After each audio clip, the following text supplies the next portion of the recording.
Self-made hustle. Self-made hustle.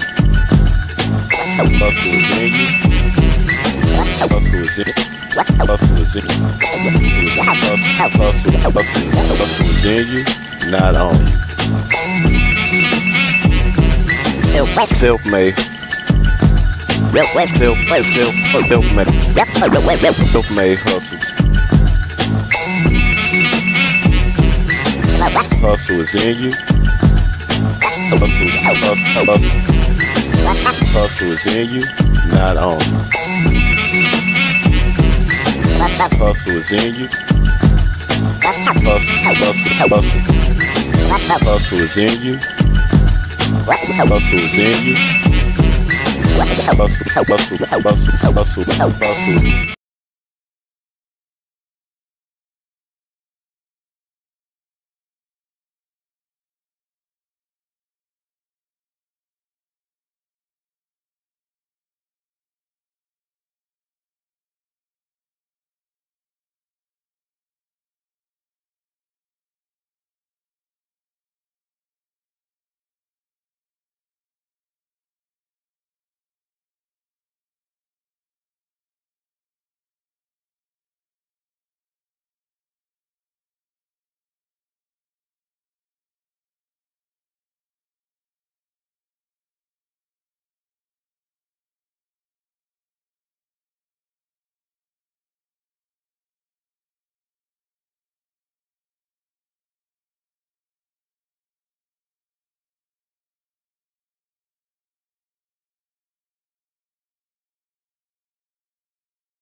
What it do, what it do, what it do, what it do, what it do, what it do.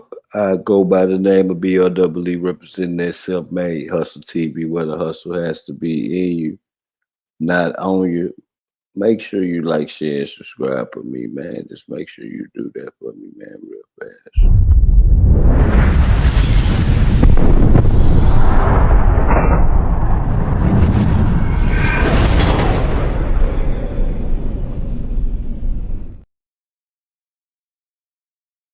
Let the music be the guide.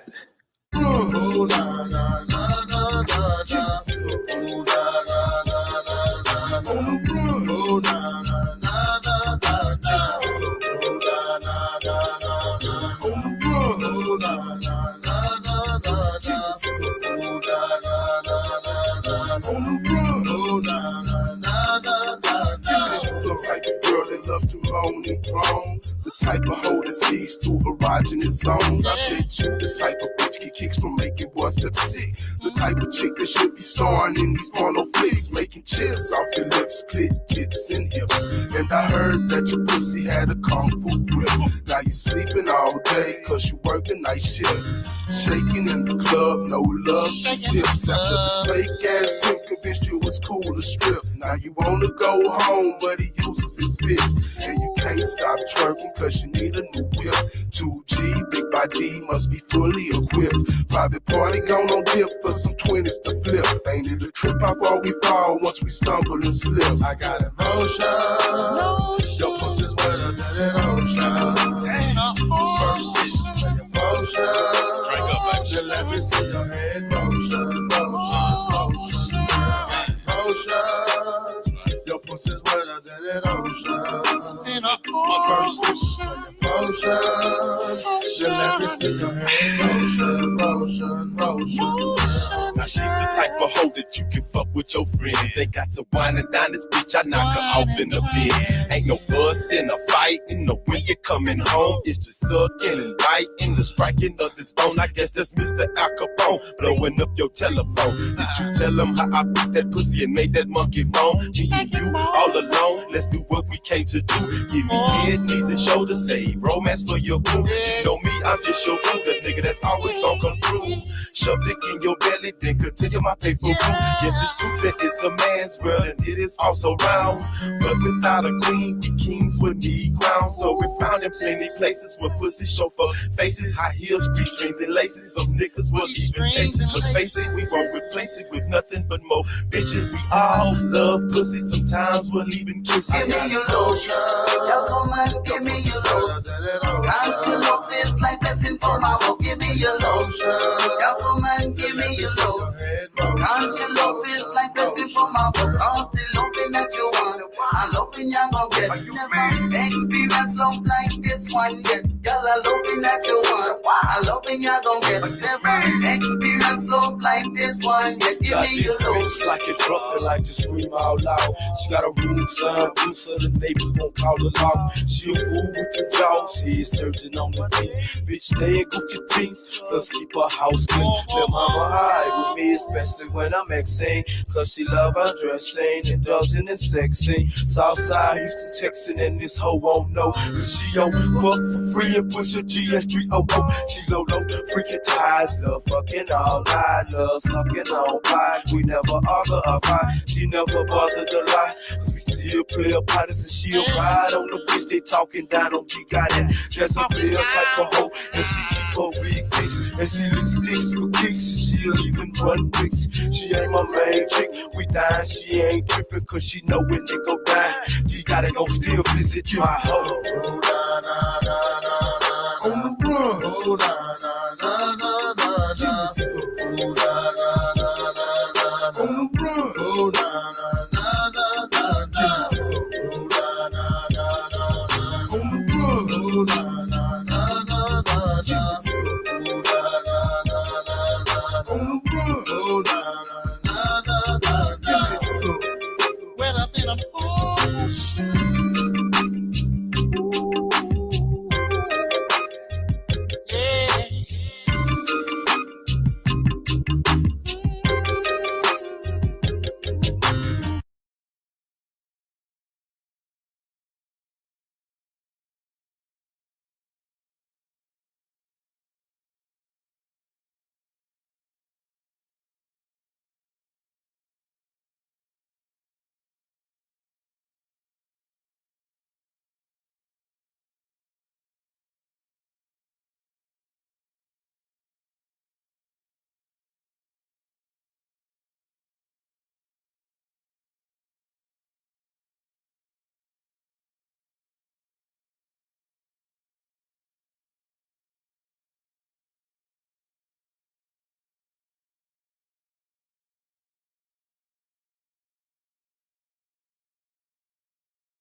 Shout out to everybody. Shout out to everybody, man. It is payday in America. It is payday in America, man. It's payday in America somewhere.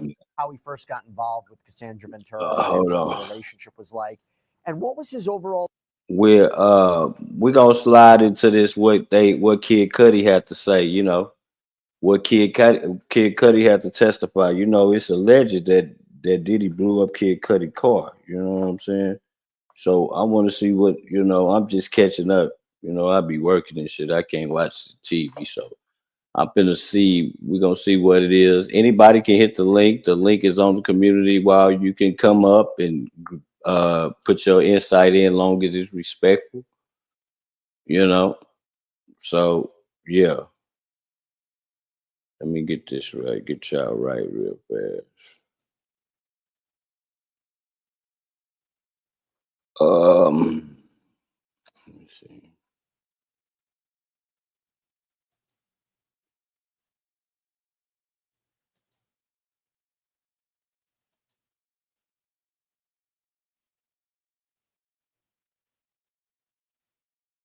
Oh boy, day 9 of Sean Diddy Combs' federal trial saw bombshell testimony from rapper Kid Cudi, who alleged that Diddy retaliated against him after learning that Cudi was dating Cassandra Ventura Fine, culminating in a supposed Molotov cocktail attack on Kid Cudi's car. The jury also heard disturbing accounts of abuse, secret aliases, and more details of an alleged pattern of intimidation. I'm going to be speaking with Law and Crimes reporter Elizabeth Milner to get the inside scoop on everything that the prosecution presented and everything the defense did in return. Welcome to Sidebar, presented by Law and Crime. You ain't gonna watch the whole thing. We're gonna get into this Charleston White versus Wack100. Hey everybody, this is another Law and Crime legal alert. If you received Depo-Provera birth control shots and were later diagnosed with a brain or spinal tumor called meningioma, you may be eligible for a lawsuit. That's right. Morgan & Morgan is investigating claims that patients weren't properly warned about this risk. It's free to check, just takes a few minutes, and you don't pay. At explosive testimony, high-profile witness, none other than Kid Cudi himself. Yep, the rapper detailed a series of alleged retaliatory acts, including a Molotov cocktail attack on his car that he believes was Sean Combs, because he claims Diddy found out that he was having relations with Cassandra Ventura, right? Diddy's then girlfriend, on-again, off-again girlfriend.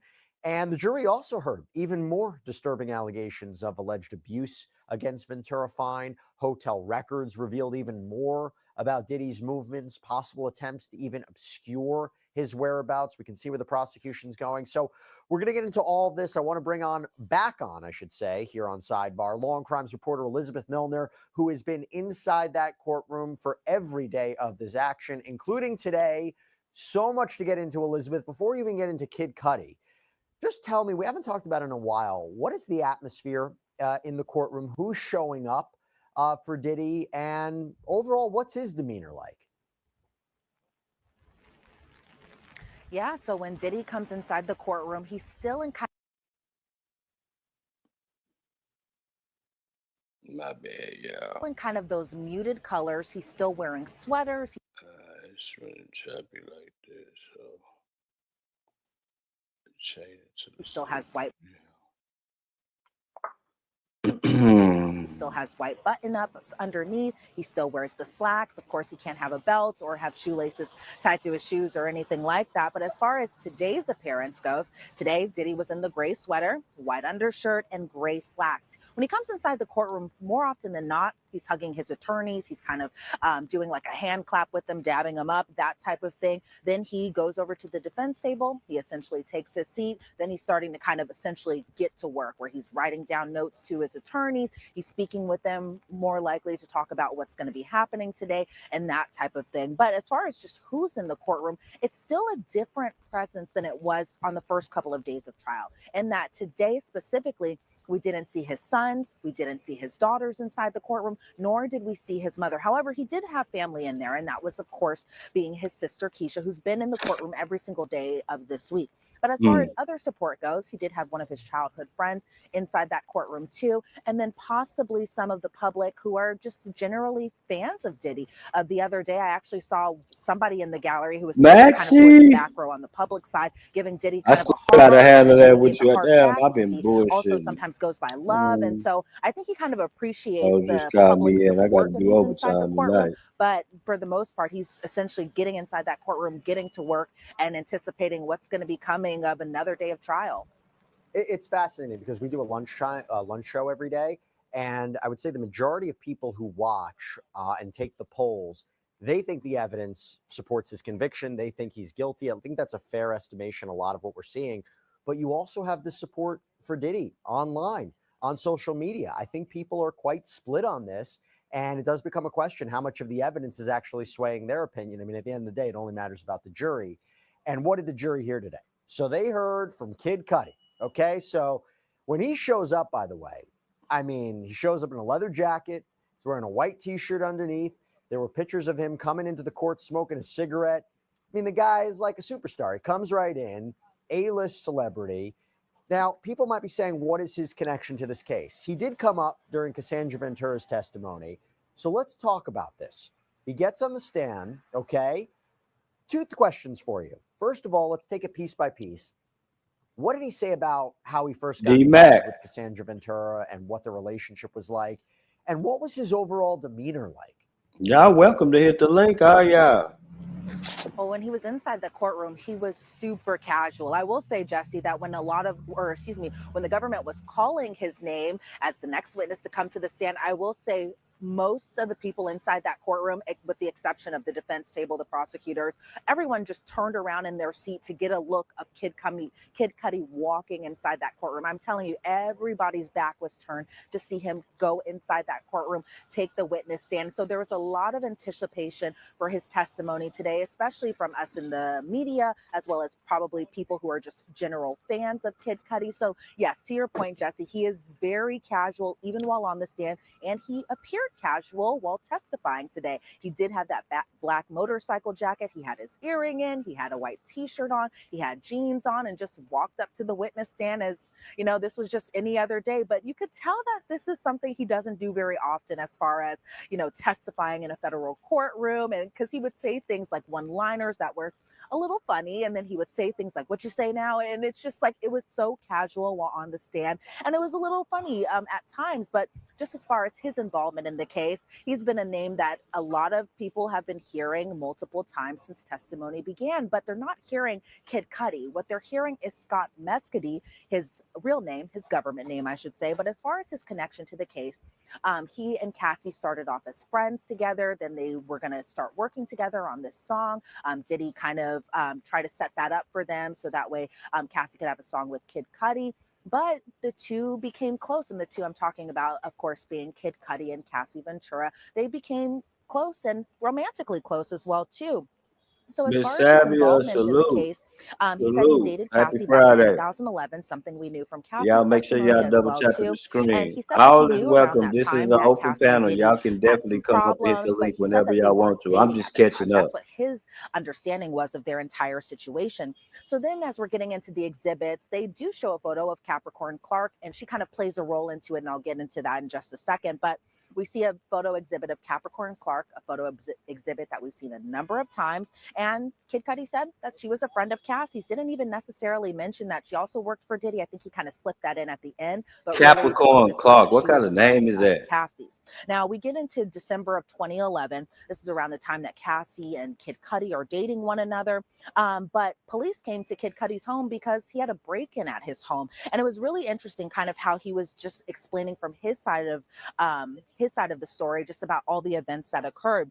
So he said that day actually I started with appreciate a it, Miss call from Sensei. You have a Cassie good around day too. 5:30, 6 o'clock in the morning. And Diddy had found out that the two were dating one another. And Cassie sounded really stressed on this phone call. So what Kid Cudi did was he went and picked up Cassie. He took her to a hotel, the Sunset Marquis in California, to make sure that she was in a safe place and away from Diddy, essentially, because she just sounded so stressed and nervous during this phone call.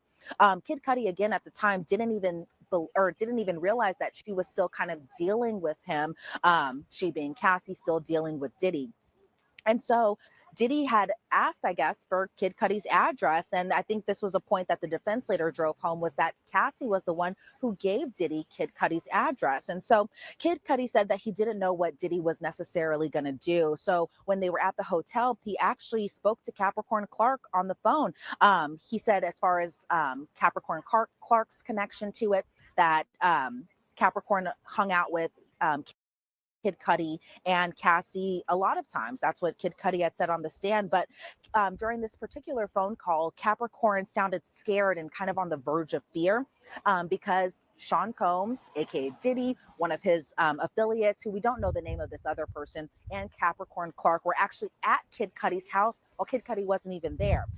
So that means that Diddy was inside Kid Cudi's home, according to Kid Cudi, during this incident. So Kid Cudi actually went home after he got this call from Capricorn Clark. And then we see an exhibit photo of Kid Cudi's old home, a home where the break-in had occurred. And we see the front door gate. And he describes this neighborhood as like quiet and family oriented, not thinking that break-ins really happen in this particular neighborhood. And so he actually ends up getting on the phone with Diddy while he's driving back and rushing back to his home. And Kid Cudi, he, was very casual on the stand. And by casual, he also used a lot of profanity on the stand as well, too. So he said, "Mother effer," You know what I mean? Are you in my house? Diddy responded, I just want to talk to you. And these are Kid Cudi's words. It's not like we heard a voice note or anything like that. This is what Kid Cudi had recalled about this entire situation. But Diddy had responded, I'm here waiting for you, here being at Kid Cudi's home. And surprisingly, and this is something Kid Cudi had said, that Diddy sounded pretty calm on the phone while this was happening. That's So crazy. he gets That's home, sees crazy. the security cameras aren't adjusted the way that Niggas they just show normally up are. at your They're house. turned down as if somebody had moved them. They're turned in the opposite angle. And Kid Cudi said he wasn't the one that moved those security cameras. So when he got Wow. home, he started, his suspicion alarms just ran and ran and ran, because he said that gifts were open on his kitchen counter. It was stuff from Chanel. He said his dog was in the bathroom at this time. And his What? dog normally, just like a lot of our pets, just runs free around the home whenever the pet parent isn't at home or isn't present. But his dog in this particular incident was shut behind a bathroom door. And he had this dog for a 2-year time period, even prior to this incident. And he noticed that his dog's behavior started to change after this break-in, that the dog became jittery and was on edge all the time. And Kid Cudi got back into his car and called Diddy, because he was looking for him. He wanted to fight him. He was that mad, he says. And so after the phone call, or after he was trying to look for Diddy to essentially possibly beat him up, Kid Cudi said he kind of thought about the situation, the reality and gravity of what could be another situation. So what he ended up doing was he actually called the police. He returned home. And by the time he had returned home after looking for Diddy, the police were there, and he had filed a police report about this break-in incident. That's And crazy. what's interesting about it is because This I nigga think broke it's into this obviously nigga there's a number house, of fool. factors. Like, So the idea that Capricorn Clark made the allegation, right, this that nigga she is was sinister, taken fool. by Sean Combs and an affiliate Cassie gave him the to Kid Cudi's address. place, that goes to what? Kidnapping, one of the alleged Like, predicate crimes for racketeering. The more that establishes that he was, breaking into his home, goes to this pattern of criminal activity. Again, the jury has to digest the fact that Sean Combs was a leader of a criminal enterprise for racketeering. And I think that this is essential for it. But now we go into something else, right? Now we go into hold the on, allegation D-Back. that Sean Combs I had got you. blown Hold up on real fast. Kid Cudi's car. Talk to us about that. Yeah, it was something that we have kind of known about for a while now, right? Because it was actually laid out in Cassie's federal lawsuit, which we know was filed one day, settled the next day, back in Yo, November of 2023. But as What far it as is, the yo, what it is.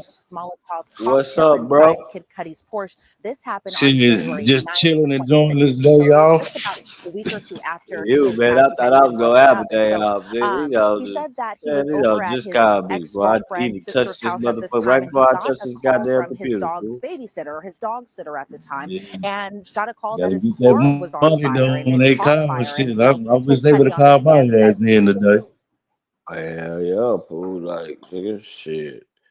That shit there, like, I'm mad, fool. I wanted to chill today, drink me something, just lay back and recline, but I ain't tripping. I gotta go get my money, nigga. Fuck all the dumb shit. Yeah, shit. After a while, I'm finna get out here and do some yard work, shit, cut some grass and shit. Other than that, I ain't doing too much. Yeah, I just got my shit cut, man. This grass been growing like crazy because it's been raining and shit, fool. Yeah, it's been raining here too. Shit. Probably finna rain later on tonight, probably leading into in the Saturday morning. Yeah. But yeah, man, what your ass been doing, fool? Hey man, just staying out the way, man. Shit, working and shit. Just took my son back to Virginia. Shit, Yeah, had him yeah. with me for I a little bit. I can dig it. I can dig it. You gotta take care of the kids, man. God damn it, got to take Yeah, care of the man. kids, D back. Mm-hmm. Shit. Hey, you seen that shit with OG Percy and them and shit? Yeah, man. Like that shit Um, crazy, man. mm,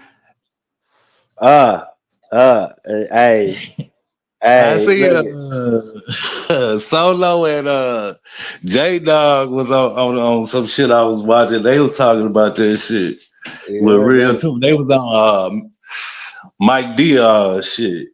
yeah, And they they was had talking about that shit. We go. But like they man, OG person ain't the only one going through that shit, man. Cause I remember coming up, man, when I came to Tennessee, it was a lot of niggas that was cripping, but they was putting 6 point stars on their body and they were misled. So it was like a lot. It was just a lot of niggas that probably went through that because they didn't have the proper. They didn't have the proper training, or Yeah, they didn't have the yeah. proper people But showing them how the shit was supposed to go. that nigga OG Percy say, but y'all about that shit here though. We But doing you what know, y'all like did. shit, a lot of cities, man, they take that shit, man, and make it to their own. Cause Yeah, some of I them mean, they don't want to go by the yeah, like they ain't too many. It's a lot of people who can't even go to the land. You know what I'm talking about? It's a lot of niggas that haven't even yeah. been. Like, OG Percy, one of them, he ain't been. If you tell them niggas yeah. they ain't no Crips, nigga, them niggas, man, or whatever you want us, whatever. Okay, it's, it's people getting unalive for that shit right now. To this, like right now, going on right now, bro. Like Shit. right now. Fool. Yeah, that shit crazy, but like, man, OG Percy, like, I fuck with him, but like, man, it's certain shit that he say, man, It, but people say looking at it. yeah, he shouldn't have said that. He said he didn't mean it like nigga, y'all got out y'all crippin' for much. You know how a nigga just be talking Yeah. out loud. You know what I'm saying? Like he didn't mean it like that. Like Nah, like then who put it's this cat from Cali called Hood Professor, like neighborhood professor or whatever. He was talking about this shit on his show. that nigga said that nigga said something like he also said some good shit like about FDA too. He said some damn very respectable shit about FDA. Like it was like them niggas was talking about you a few months ago. Now they want to sit on every panel where you at.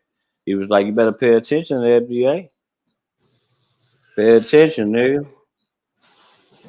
Oh yeah, I ain't no cloud chaser, fool. These niggas really be cloud I chasing, feel dog. like this, man, like shit.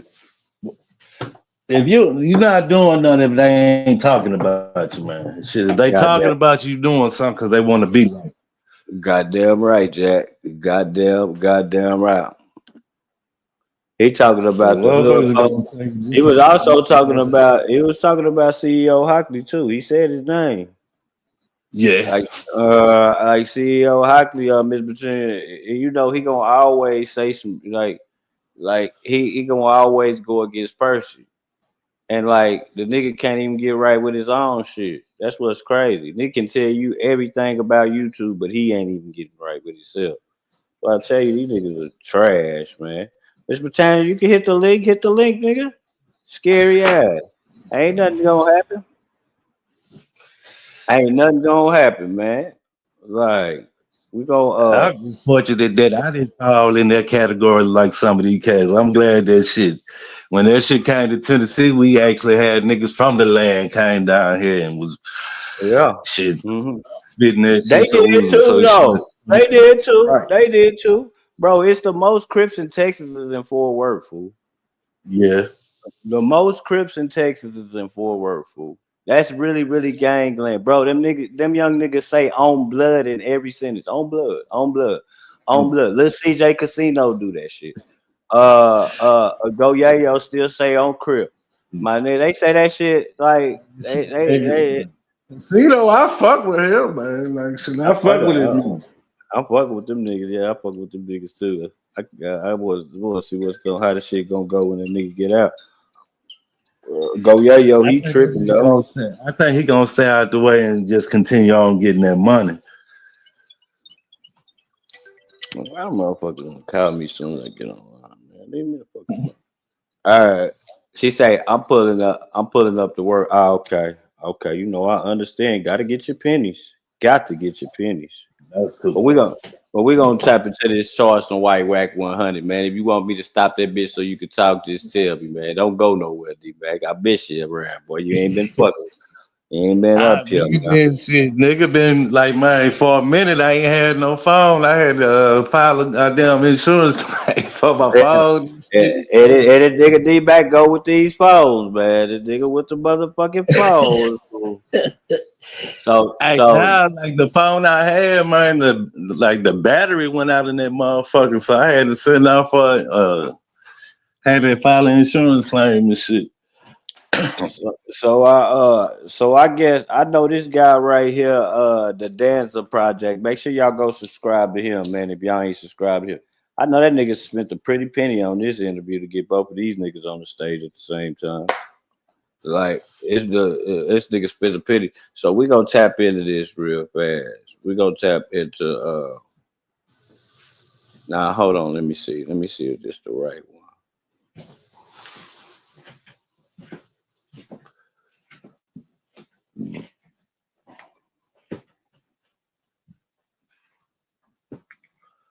Okay, yeah, this is it. I just tell How much money you want me to put up? whatever you want to put up. How many you want to see is like about 15 different text messages, probably like 10, 12 videos. How many of them you want to see? I mean, I got 5 on it. By what? 5 bands. Per video? I went to trial. You didn't go to trial. I went to trial. He went to trial. He went to trial. I went to trial. No, you didn't go to trial. I went to trial in 92. He went to trial in 93. No, you I already went to took trial. no I didn't deal. take a deal. I went to trial. You mean you I didn't went take to no deal? juvenile trial. I got 12 years. Big U. I've been knowing Big U since 2004, right? I didn't know this in the 90s. Guess what? It's his homies sending me that. I wouldn't know where to get it from. I don't know it exists, but they so scared to say it because they think he gonna tell on them because he got a snitch jacket. This is a new episode of the Dancer Project, something different that I wanted to do. I wanted to bring 2 very notable figures on the platform. There's a difference between me and the way I operate versus other people. And the main difference is I'm a professional dude. I like having dope ass conversations, right? Besides all the trolling shit that both of y'all are very capable of doing. At the end of the day, behind that, there's some real men behind. So how long you been with your girl? 7 years. So what you was doing with old girl last week at the Fountain Blue? Oh yeah, this guy. I was just seeing, I was just seeing what's up. Look, this ain't no street. You know, you cheating. They can't call me no. I was just seeing what was up. I was just seeing what was up. Okay, well, I mean, I want to see how professional you. She had a fat ass. I wanted to see what was up. Yeah. Okay. I ain't gonna say no names or nothing, but we got the content. These niggas be snitching, boy. It to you. Got Hey, get a nigga pop. You're talking about content, right? Get a nigga pop. Nigga trying to cheat and get a nigga cop. Yeah. One of them. That ain't even no street shit. D-Bag. About is this Nipsey Hussle video? Hell no. I don't buy it. Oh, you know, I got a little thing I do. I just tell you put some money up. How much money you want me to put up? Whatever you want to put up. How many you want to see is like about 15 different text messages, probably like 10, 12 videos. How many of them you want to see? I mean, I got 5 on it. By what? 5 bands. Per video? Nah, hell no. I want to see if there's any truth to it. You believe it? They go question. No, I done repeated it, so obviously I believe it. So I done went and repeated it, so obviously I so believe here go it. the thing, right? This is real shit. Sometimes you got to dissect certain things, right? Yeah. Now, let me ask you a question. I told you who the players were in the video, right? I said it's a dude from Louisiana, Nip, and his baby mama, right? You think after all these years, the baby mama wouldn't have stood up and said something if I was bullshit? Why she go? She may not be she may not be confrontational like that. When he said it, I said some shit about the character, trying to explain some shit. My nigga, these 2 niggas is pieces of shit. I swear. How do you get 2 turds on stage? God damn, you got 2 turds on stage? Like, how the fuck did they fit these 2 turds on the same stage at once, man? Like they say, my money talk, bullshit walk, so shit. You Money got the talk. money, they gonna come. Money will make them come, man. God damn it. Written. What you mean? What you mean? You know when I said Nip, but not You earrings. know he had to So spend a good I piece of explained change that. on My Wack. life was threatened. When this And came he out and spent said some that, money on this I shit. sat back and said, man, they finna kill that. If he lying, they finna do something to that. So let me ask you a question. And ain't nobody done What's nothing. your issue with? Look, I don't got it. That's his sexual preference. Diddy up there wilding. Yeah. He finna let people know he was hitting Nip baby mama. You see, it's coming out because you know Cassie and her was best friends. So when a playing like the way Diddy playing, this is real shit. My woman right there. My woman's right there. Did everybody in the industry that we like. If I tell my woman, that I don't disagree with. Listen, They listen, come on this you show. think if Diddy told Cassie make that happen with Laura, it wasn't gonna happen?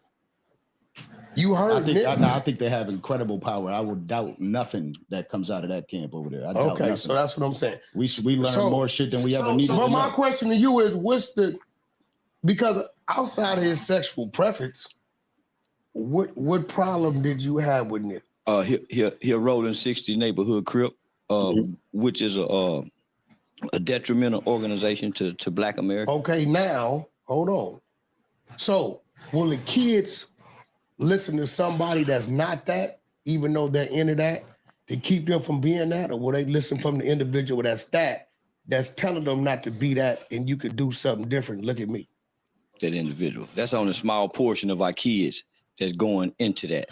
Most of our kids aren't going into that. Maybe in LA, in those small LA, Chicago, but outside of those two entities, our kids aren't automatically going into that. Deep as a mother in Texas. But our kids, but I would have never got exposed to it if I didn't never go to the boys' home. I would have never known nothing about rolling 60s had I never went to the boys' home. Where was it located?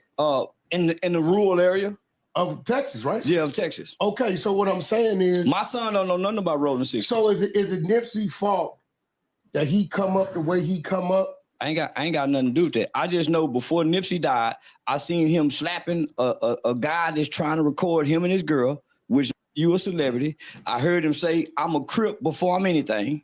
Not that I'm a man, not that I'm a father. I heard him say, I'm a Crip before anything. So once I started listening to him, I heard a song where he say, I'm gonna turn all these bitches into lesbians. Now that song. Now I see it's on. So at that point you became an advocate for women. I don't give a fuck about women. Yeah, because I don't say women. You say no. That's crazy. You asked me about Nip, nigga. He said I'm gonna turn all these bitches, and I'm saying I got a daughter. So when I see that, I don't like gang members. Gang members don't do a motherfucking thing for black people, but kill other black people. During the police shooting, the gang members ain't rising up like that daddy did to go kill nothing. When it's time to when the Mexicans do something to us, the same. So I'm saying the gang members. He just so happened to be one of them gang members. So when I go to his funeral, I find out. But why you go? People in my city celebrating this. I ain't never heard his songs or nothing. Don't know nothing about. That's because right you there. Hey. I was one to say. Hold on, man. Hold up, fool. You know about it till somebody kills you. Because Nip dropped his album 2019, right? My nigga. No, 2018. He died 2019. My nigga. Come on now, Charleston. Come on now, Charleston. This nigga here. That nigga, just cause he a Crip, bro, this nigga created jobs, created business plans, legal business plans. My nigga created different things, like with the tags on the clothes, where you buy a shirt and you scan the tag and you get something for free, whether it be a CD or something.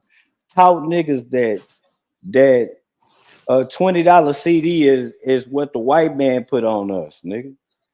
Nigga, it's your art. You can put whatever price you want to put on it. I'm gonna put $100 on mine and I'm gonna sell out. That nigga Jay-Z bought like 10 of them hoes. Man, they don't realize, man, Nip was before his time, man. Like Nip was a smart dude. Before, you could tell either he got African or Iranian or something in him, fool. He like, man, I think his great granddaddy was like a ruler, man. Like he come from his family come from royalty. Yeah, that's what I was telling you, bro. I can't remember.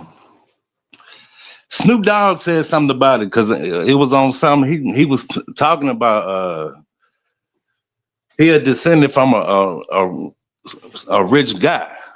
And he looked probably like his great granddaddy or somebody. But he looked like dude. Yeah, boy, I'm telling you, bro. So his mama and them from like his mama and them is from Africa, but they come from royalty. I'm telling you, bro, cause him with the fixing the computers and all that shit, dog. Like what hood nigga just gonna bring home pieces of a computer and try to build a fucking computer, my nigga? Yeah, nigga that had thoughts of doing that shit. You know what I'm saying? But this nigga followed through with it, bro. But he was a different type of character, bro. Listen, man, it wasn't that. Yes, he was a gang member, but I just don't think that Nipsey was down for the drive-bys or down for the DPs or down for that shit no more. He was trying to really, man. He was trying to show the younger cats, man, like a better way. Facts. Because a lot of people wasn't fucking with Nipsey until he passed.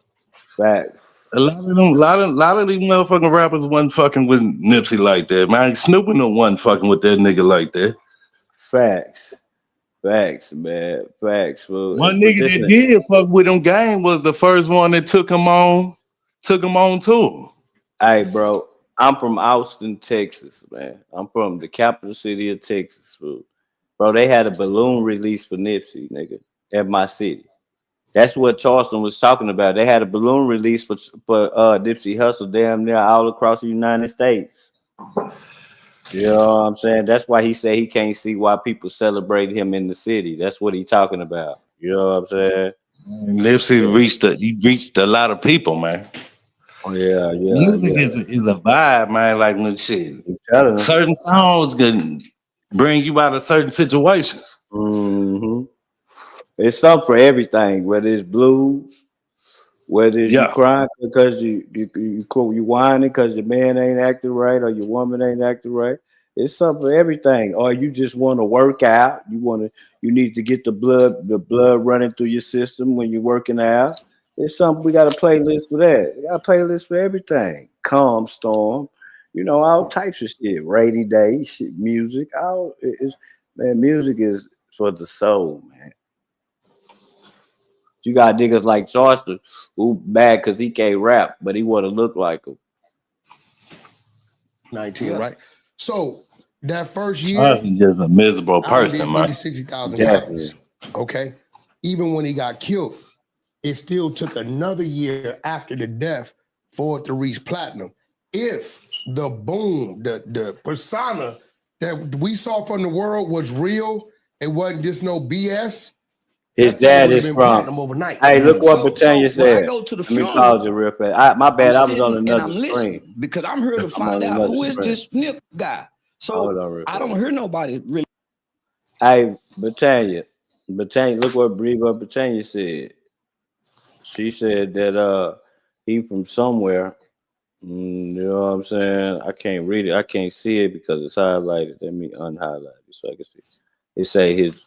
Damn, why is it not letting me see that shit? Okay, that's why.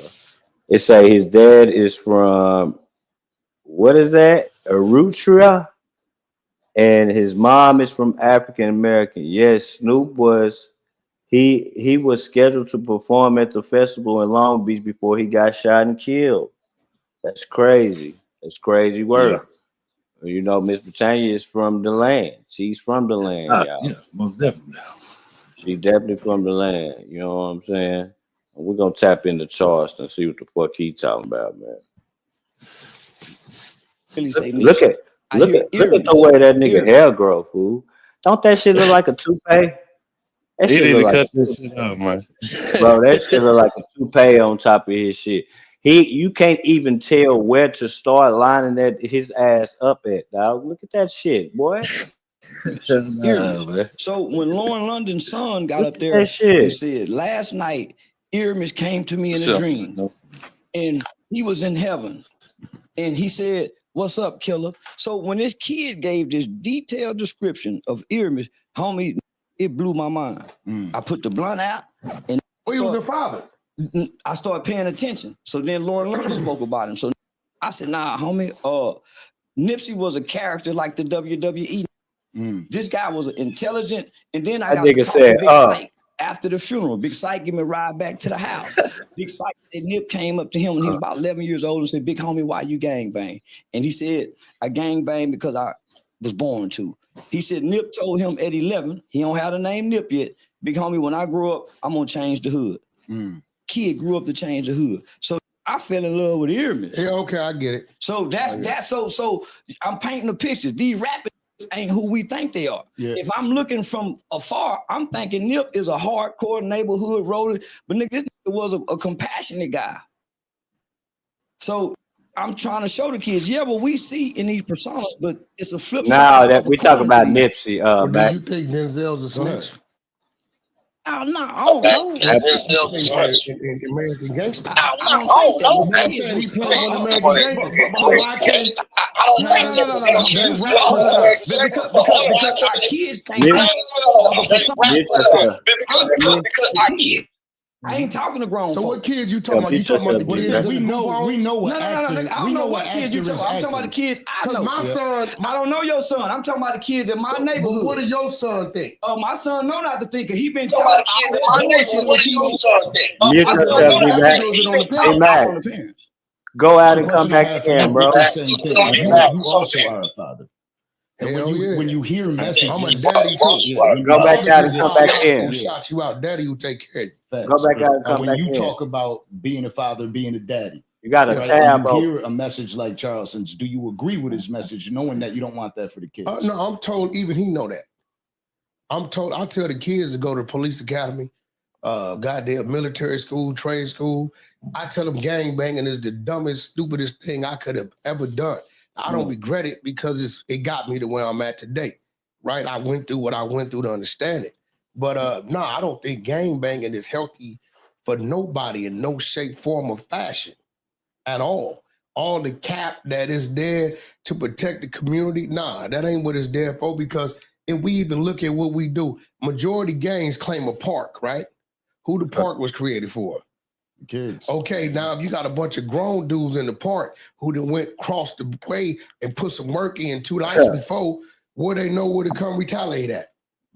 So now you got a bunch of grown cats bringing the problem to the park, and now we got little Eddie hit over here, 9 years old, because he in the sandbox, right? So everything that they do is really a violation. But I guess what? Majority of these gangs, the rules were started by somebody with an 8th grade education.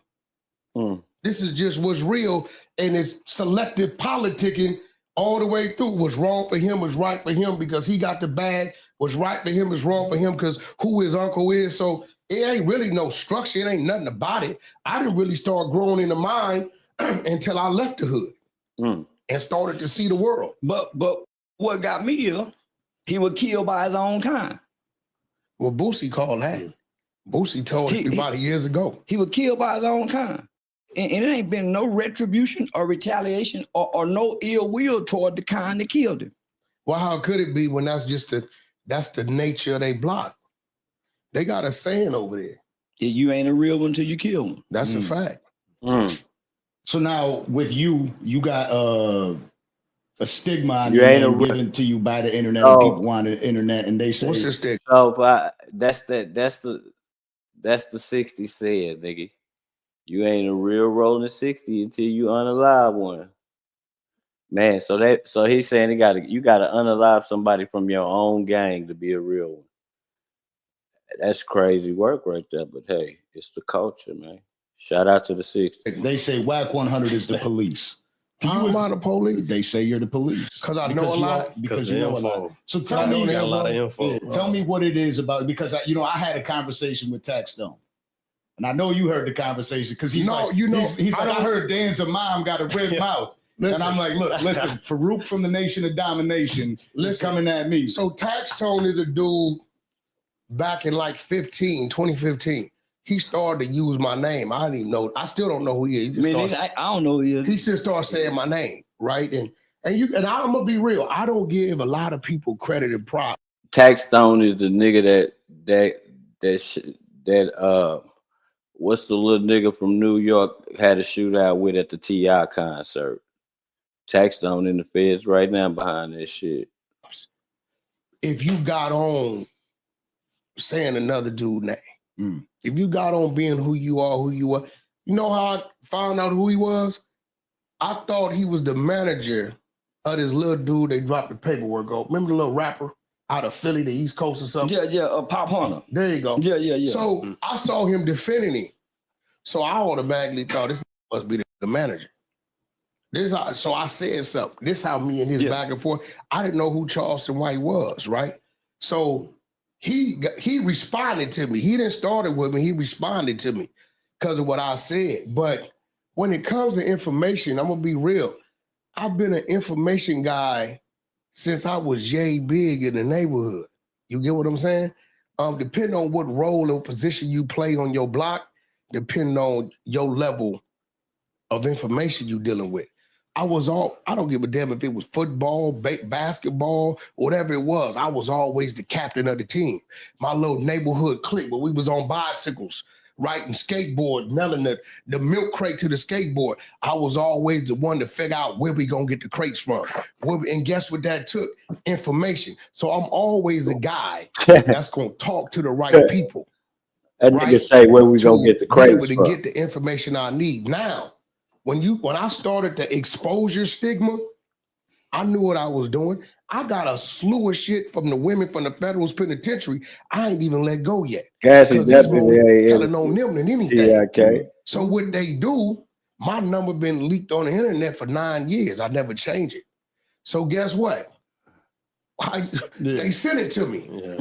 I don't even, I wake up, man, I got so much stuff. If I mention somebody, the dude who don't like you or who woman you took or who you owe some money or whoever it is at work they sent it to me. This is how I get my information. Majority of it, if it's coming from a neighborhood, come from your neighborhood. Big U, I've been knowing Big U since 2004, right? I didn't know this in the 90s. Guess what? It's his homies sending me that. I wouldn't know where to get it from. I don't know it exists. That's they crazy. So scared to say it. That's because crazy. They think he gonna tell on them That's because crazy. he got a snitch jacket. That's they crazy. Like, yo, he told on this dude Eddie Boy in 92. Nigga, I don't know this shit. So you know what they do? They give us Eddie Boy number. We call Eddie Boy. 600 go down there and meet him. That was gonna be my question. When your source is the enemy, how do you filter what's real and what's not? But what's the enemy? You can't be ashamed of what you done. You can't be ashamed. You can't be ashamed of what you done. See, you got to remember, in other places like you from Florida, right? See, I'm gonna warn y'all now. He know this. Don't think that Crip and Blood shit means his enemy in California. Okay. Oh no, that ain't to be together. I said that because you said the enemy of such and such would contribute that information. Well, you not gotta, that you found it, but they bringing it to you. Let's say me and you getting into it online, right? And your cousin over there, you done whooped his ass 8 years ago. He don't like you, but he knows something about you. He sends it to me. I don't know how to contact your people. Half the information I got don't got nothing to do with the law. Now the paperwork we pull. Paperwork is public record. The number one thing that y'all don't realize works against you is a phone number.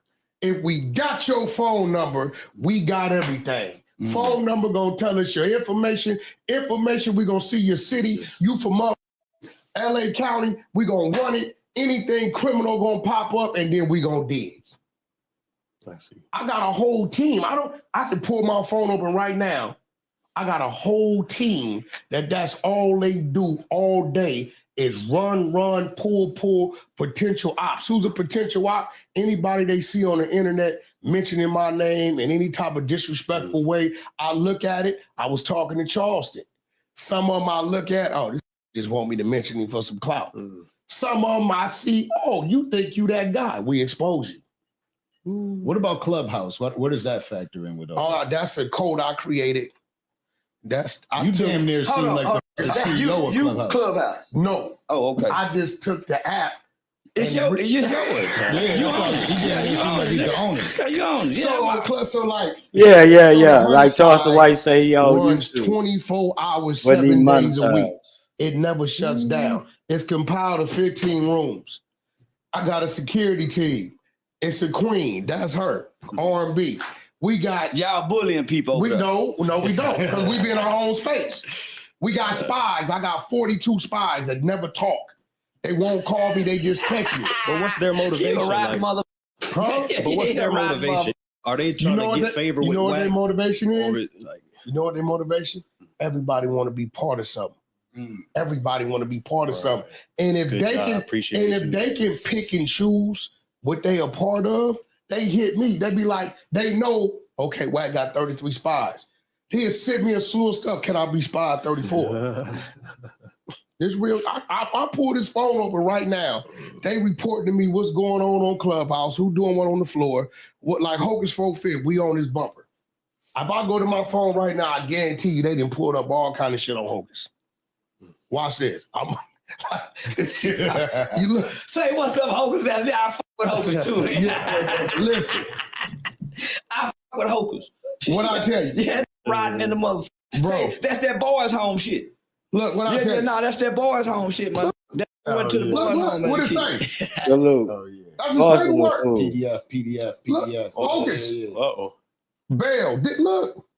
Salute. We got mounds of this shit. Boeing ride. That's one text string. I got like 10 of these on it. So it's an operation over there. So let me ask you this. How do a motherfucker come to Clubhouse and make money? Because that's how my whole beef with me over ain't making no money. Not Charleston, let me give you some game. Clubhouse, I designed to help other people make money. So I got a media team, and they sit down there. Wherever I go, they follow me. Sometime I create the content. Like lately, they've been having an old 2-year clip of me and my girl. They don't know we be in the same house. We be like, baby, let's give them some content. She'll go in there and be talking. I come in, what you just say? And we'll just argue. Right? But they believe it. It's entertaining to the people. Yeah. Right? So they take it and they run with it. But guess what? My media team takes it, chops it up, and release it. Wack100 and White gets into it. People watch it. I got like 6-7 people on the media team. Well, that's why I stopped coming over there, because I know that I'm gonna come over here, argue with you, not make no money, have a conversation. Coming over there because I had you figured out before you got there. Oh, you wouldn't argue with me. Yeah. You wouldn't argue with me. I come over here to fight. That's rule one. I come over here to fight. Engaged. No, look, so they said, these two niggas is wild. Charleston said this, Charleston said that. Bitch, Charleston. I said, listen, I'm fighting Charleston back right now. I said, I'm going to fight this for about 2 weeks. It's all the war. They said, when are you going to go start fighting? I said, I'm fighting him now. Get it. 2 weeks. War. Once he said he ain't stupid, right? He didn't study me like I studied him. If I say one word to him, that's all he needs. It's blazing. I had to fight him with silence. You can't fight no nigga. I ain't been back since. Talk faster than you. It's hard. Say more heinous shit. This nigga say the most crazy. Let me ask you this. You talk about like people pulling, like you putting shit out on the internet. How they get a picture of you with your cheeks out though? No, I was laying on the bed. I just listen. So Broad come in. She did a podcast with me, right? I ain't gonna lie. I went over there. I hit her. You know, you slide into something and you like she make the wrong face and you really look at what you doing. You like you tripping. Yeah. So I just stopped like 7-8 minutes in, right? And when I stopped, I just start feeling like disgusting. So I'm like, let me go get in the shower. Cause wash this shit off for me. I wasn't proud of this shit. I'm like, you tripping, what the you want? So I went and jumped in the shower, and I'm one of them dudes, bro, that I like to be served. So I'm like, I done did this with this mother hood rat. She gonna do something. Bitch, go get some lotion, come lotion my body. So I laid on the bed, and when I laid on the bed, when she went to get the lotion, she took a picture. Now here go the thing. I don't know about y'all, but I don't walk around the room fully dressed, especially no hotel room. Not with no female. Like, now it'd be different because it's me, anything he do, they catch you outside with his shoes off, they gonna say he broke, he ain't got no shoes. So it could be some normal shit, but they gonna take it and ride with it. Now, I don't mind it because we understand the algorithm. D-Man. Good, bad, the ugly. If you mentioning the shit, it don't matter to me. Now, you got me in there with a transgender or something I ain't supposed to be in there with, then it's a problem. Yeah. What up, As Turbo? long as I'm in there with a female, yeah, it is what it is. Yeah, it is. What now? Well, I remember. Well, you said that. Like, well, his ass was ass. Yeah, he shaved the back of his legs or some shit. Yeah. And the toe reported to the ground. So you heard the story just said. I said, "Done went in the dirt, laying on his belly, toe to the ground." So let me ask you a question. So you just you lay in the bed. Look, so you lay in your bed. You just lay on your back. No, just jugging that shit. I'm just lay how you lay. I'll just jugging that. Ain't no picture floating around. Nigga with me laying like that. Yeah. No, so at that time that was good. Well, he gonna grab it and he got to roll there with you go. it. Not just for me, but for a lot of people, that was at least 2 months worth of content. Yeah, you got at least 2 months worth of content. And the broad that did it, she had about a 6 to 9 month run of content. She just didn't know what to do, so she lost her life. Right. She was supposed to quit talking about him and bring it about her and her gifts and talents. So that's where a lot of people get caught up at him. They get the light, they have this momentum, and then it's on this short span. Well, I mean, what she didn't want me to release was that, when you hit that spot and she opened her mouth up, halfway back, her tongue was like gray, copper. Oh man! So I was like, "Oh shit!" Diddy was so all systems went off. Like just everything stopped working. Where'd I park at? Yeah, start thinking about different. other shit. Like now, I got a question for you though. Why you keep saying Nipsey was paying for protection? Where you get that from? For real, like, cause I've never known Nip. One thing about his movement, his team, and his brother wouldn't have went for it. I've never known him to pay nobody for no protection. His people. Yeah, I ain't gonna say the name, but his people. So now you protecting lives. Well, come on, Charleston. I don't know if they lied or not. I met them before the internet. Do you really think? Man, listen. No, for real. Do you really? Yeah. If Big U is what they say he was, there's no way he was letting this. Okay, let's do the math. One of Nipsey Hussle's man, Spats, he about 5'3". Why? Put Big U on his pockets. You think if Nip team feared Big U like that, a nigga raise his hand to him? Man, yes or no? All I know is from what I heard directly after the funeral and what I seen on that camera, he got killed in his own hood, in his own set, around his own friends, with word of your protection. If you ain't bro, that happened every day out there. He just happened to be from there. I don't know. Let's get killed in your hood. Not like that. What? Not like that. We just ain't you from where they just gunned this little dude down from his daughter? Ain't you from that area? You from Dallas Fort Worth, right? I'm from the suburbs. I ain't from the hood. Okay, listen. No motherfucker hood. I ain't grew up in no neighborhood with them gang bang in the boys' home, and I ain't never gang bang outside the boys' home. How old was you when you was in the boys' home? 14 to 21. Okay, I'm glad you said that. So that means when you made that statement, you was banging. What banging? Made what statement? So when the shot the cop. No, I wasn't banging. You said you was 16. I was 14. I was 14. We 14. We committed the murder. So you was 14. Yeah, 14. So you start banging after that? So you start banging after that? Yeah, in the facility. You know that don't make no sense. You know that don't make no sense. Why would you start banging after? It's just like joining a fraternity. It was fun. So you didn't do it for the seriousness of it? Hell no. I wasn't serious about that. I didn't get visits. I did. So you had to have fun. So you never even grew up in the hood? Never. You never even grew up in the hood? Never. So you just been playing with it? Oh, the whole time. Where the hat at? That's why I wore a hat that says I think everybody's playing.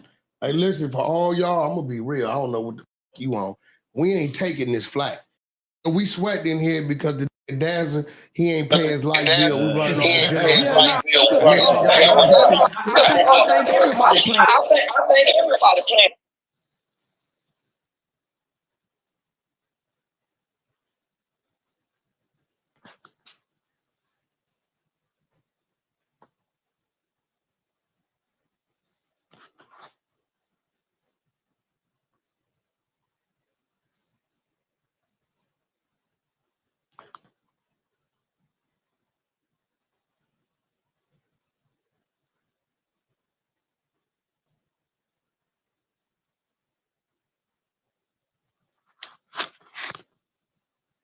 Yeah, that shit sounded like it was me. Yeah, that shit sounded like it was me.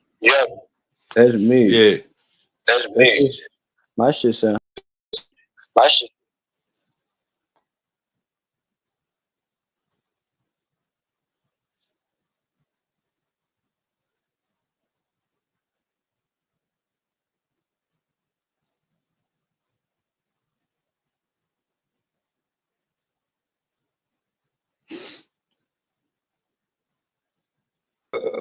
Yeah, I'm back. Let me see. Let me see if I can share.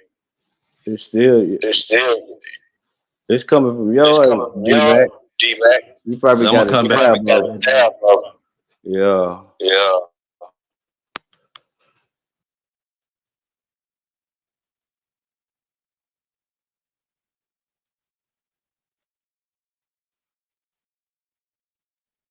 That's why 90% of cases in court are solved and organized by plea bargains. Because ain't going to trial. What you mean? Niggas ain't fighting the white boy. Dino, Most salute. time you go to trial, you win. Well, if you did it, what the hell you gonna fight for? Okay. If you did it, then why you gonna fight? What you mean? Why you go fight? You fight everything else. You fight everything else. That is fighting. If No. you read the paperwork, so then when the white boy, when the white boy gets you, when the white boy gets you and he say, "I'll rise," what you do? You rise. No. So you play tough in the hood with everybody, but when the white boy gets you, now you want a plea bargain. No. You plea bargain. I was a kid. I did with my mom. No. I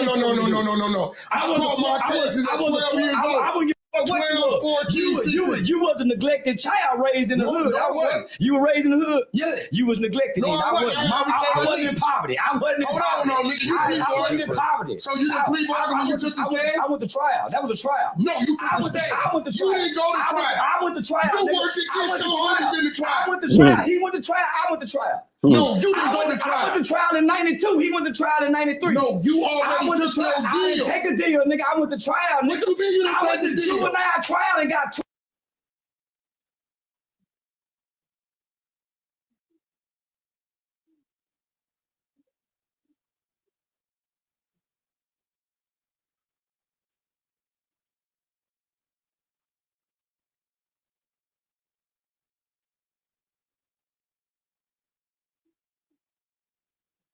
fucking thing, nigga. It's documented. Don't worry, Hold on. Pull it up. Yeah, we pulling that shit up. It's documented in Supreme Court. I just said what I said. 7 years straight. I just said what I said. That cop. 14. We didn't kill no motherfucking cop. Listen to this nigga. A cop. We ain't kill no motherfucking cop, nigga. We killed a white man. An innocent white man trying to stop us from steal jacket. I was sentenced to 12 years under Texas juvenile determined sentencing law. At 18, you go back to court. It's called a transfer hearing. Based on this transfer hearing, you either be transferred into the adult prison system, go home on parole, or you're recommitted back into the youth custody. I was recommitted and did another 3 years. So you tell them you did a 7 year job. I mean, fuck you, nigga. I just said what I said, dumbass nigga. Let me ask you another question. 14 to 21, so nigga. let me ask you another question. I don't know if there's any truth to this. I've been saying it all the time. Ain't nobody came out alive. He was in the boys' home with me. He did 19. We gotta look into that, nigga. So listen, you ain't gotta look into nothing. Listen, nigga, I don't lie like you. Let me ask you a question. Paperwork. Let me ask you a question. The dudes that's in there, they say every time they go up for a parole hearing, you send something in. I don't. You can't do that in Texas. You as a co-defendant. The only people who are allowed to go to your parole hearing are the victims. Nobody else. So that's a lie.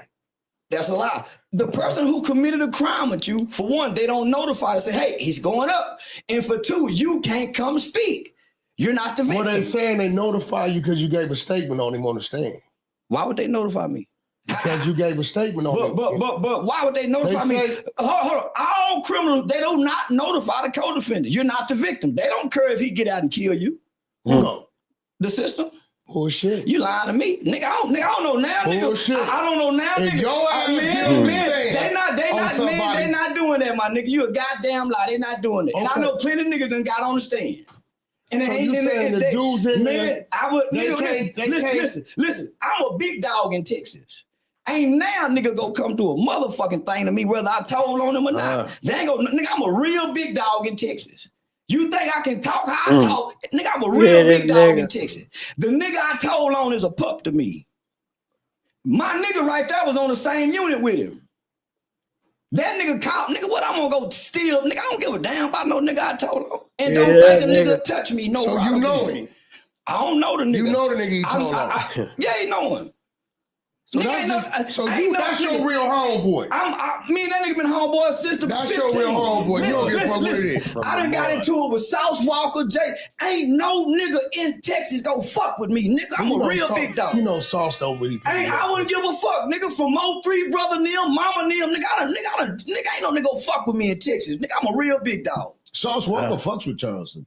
No, he just don't pay him no attention. No, they do. No, nigga, no, they do. He don't take him serious. Nigga, I'm totally taking serious. Nigga, you took me serious. Nigga, why you think you sitting here? You did. Nigga, why you think you sitting here? Nigga, you don't even mention no nigga name. You don't take him serious. Listen. You don't even mention the nigga. I'm gonna be real with you. I'm gonna be real with you. Listen, my nigga, I done been all over this country. Let me tell you what I took serious about you. I done been all over the country, and I really think I'm bad. You was good at your craft. And I really think I'm bad when I ain't playing my craft. What you mean? I think I'm bad, nigga, by my motherfucking self, without the gang, without the hood, in Texas, in the state of Texas.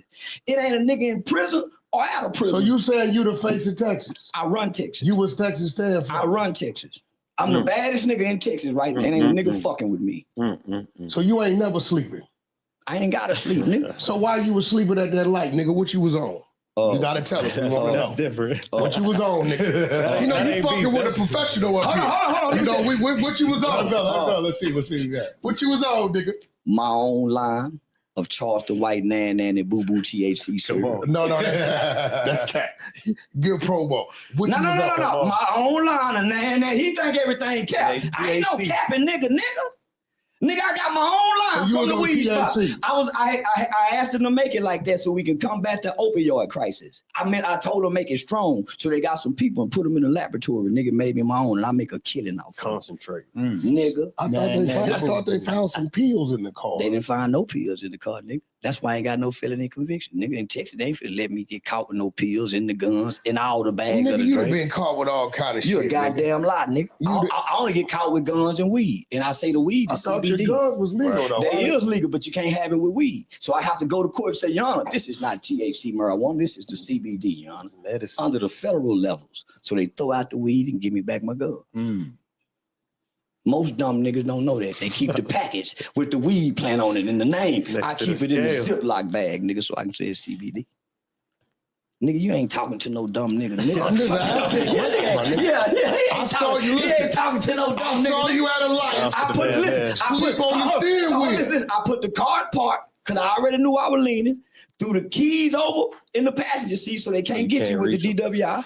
If they're in your pockets, normally you're supposed to get out the driver's seat. So I laid the seat back and I cut the car off, attached from the keys, and went to sleep and beat the case.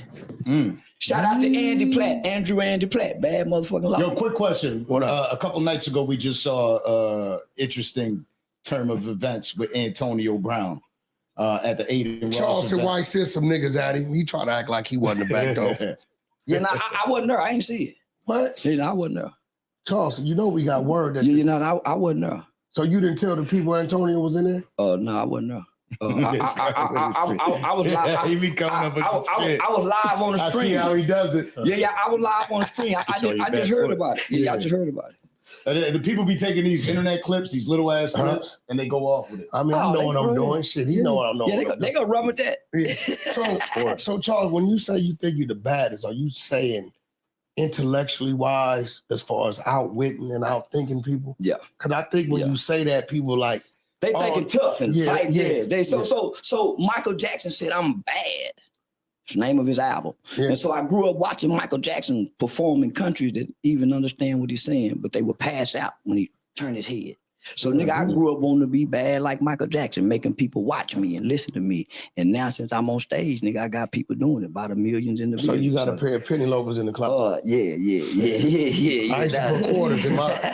No, nigga, I used to do the Michael Jackson so good, my mama and them go put me on putting on the hits and all that shit. So yeah. Okay, so I've been performing all my life playing. So I just wanted to get. I mean, I know what he mean about it when he say he bad. I get what he's saying because he like, if he got you talking about him and you supposed to be better than him, then that makes him better than you because you talking about him. He ain't talking about you. You giving him a reason to talk about you, which he's capitalizing off. Lil Boosie and you, the only two niggas really completely disarm me where I can't because they won't engage. And nigga, that's how you beat a nigga that won't engage, got the skills to engage, and you don't engage him, he lose. So he got to go away. It's like the line waiting for you to come down. It's like today, right? If he could get me to stand up out this seat, like I did Mob James, I lose. I got Mob James to do it. You get what I'm saying? Because at that point, you can't handle his mental. You can't get wound up. Yeah, you got to be able to like. He gonna say triggering shit. He done shot 2-3 of them at me already, right? But he know I know. So I'm gonna roll off. But nigga, I'm a nigga's mama, his woman, and his auntie that he can't out argue, and he can't put his hands on. Most niggas will beat his girl up if she can out talk him. Most niggas can't out talk that girl. So if I can out talk you, nigga, you lose. Cause most niggas ain't designed to out talk. Now, you just watching the both of y'all in this interaction, this is like two of the greatest internet. I don't want to say manipulators, but you said how you want to maneuverers. Who do you think has a bigger handle on controlling the internet? It all depends on what you because you guys got different lanes, different channels. I can't do what he does. I can't do what he do. I can't like the shit he says and does. If I did it, I would be facing a different situation. I can't do it. He can go sit down in a back room with an executive. An executive go send somebody to come get me to sit down with them because of what I've said and the outlandish things that I project. Nigga, this nigga, this what made me salute his game. He was Suge Knight's chauffeur. I'm a game. What you be? Where you get that from? That's the word that I was going to ask you about. That's the word. Now hold on. Hold on. Stop right there. It's one picture of me and Suge in a car together, and Suge is driving. What y'all do? No, Suge don't trust. But that is the story. That's the story. Hold on. Wait. I wanted you to clarify. Wait. First of all, let's clear this shit up. It's one photo of me and Suge on the internet, and Suge's driving. He in a red Bentley. Secondly, Suge didn't trust nobody. I'm gonna say it. He may not like it, but the off-duty police that worked for him. Which was Reggie. No, wasn't even Reggie. Oh shit. Reggie ran the security agency, but he only trusted, I think the nigga was like named Cortez or something. And he had a Benz where the passenger seat was out. He was sitting in the back seat and dude would drive. Now he had trust the homies to follow him. But Sugar did so much weird shit, he never knew what motherfuckers do. Right. He did, right? So let's get one thing straight. And you wasn't a chauffeur? Never. I never wore a death row chain. I refused that because let me ask you, I wasn't going to do the Simon Says shit. How you get in the industry? Nigga, you don't rap, you don't sing. How you get in this industry? So my first real business meeting was with Reggie Wright. Sugar was in jail. You got to remember in the 90s, I was doing time. I wasn't around back then. I know. Right? So my homeboy, Pooh Ryder, rest in peace, he was in the penitentiary with Suge. Pooh, all he wanted to do was put work in, smash shit, which irritated the hell out of me because Suge had a name for them type of people. He called them crash dummies. And it irritated the hell out of me that my road dog was that. He was considered a crash dummy. He went and put the big death row thing on his back. He did all this shit. So one day he said, Wack, could you take me up to Death Row to get my check? So I drove him up there to get his check. Reggie was there, right? Reggie then told him when he met Wack, Wack pulled up in the Benz. I had a trucking industry, real estate industry. I was already doing what I was doing, right? I wasn't doing nothing in music. So Reg invited me to the Soul Train Awards, right? And this is when we had the Rumble with Nate Dogg and them. Keita Rock from 6-0 was still with us back then. And some shit kicked off. And, you know, you got homies and then you got warriors. And as things was going on, Reg And Key Rock seen how it was moving, even taking control of the car. I wasn't finna, nigga, after this shit went on, all these niggas used to be signed to death row. Ain't no way I'm finna let a chauffeur drive me back to this motherfucking location that these niggas didn't work out of the last decade or so, right? So I took control of the limo, parked up the street, make sure we walked down the street to make sure niggas wasn't waiting in ambushes. At that point in time, Key Rock told Reggie, we need him around. I said, Reg, I want to discuss the business. Because I wrote a book in prison called Infiltration. And my idea was, it was 12 chapters. I wanted to put a song with each one of the chapters, put the CD on front of the book, came by one without buying another. At the time, it was rumored they was going to do Death Row Films. Suge is in the pen. So when Reggie talking to Suge, he like, yeah, man, Pooh Rod, a homeboy come around. Suge knew my name from the joint. We just never did no time together, right? So every time I'm coming up there, it's business. When Suge came home, I said, with Suge on business, I refused a death row chain.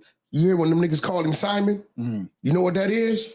Hey, man, go to the store, do that. Why I got to do it? Because Simon said do it. Nigga, I wasn't going for none of that. Already had a crib, had a couple cars, had 3 streams of revenue. And them niggas got paid less than minimum wage. He gave them niggas a condo to stay in, 3 at a time, a car to drive under the company name, and $2,500 a month. Them niggas working 18 hours a day, 6 days a week. If you add that shit up, that's close to $3 an hour.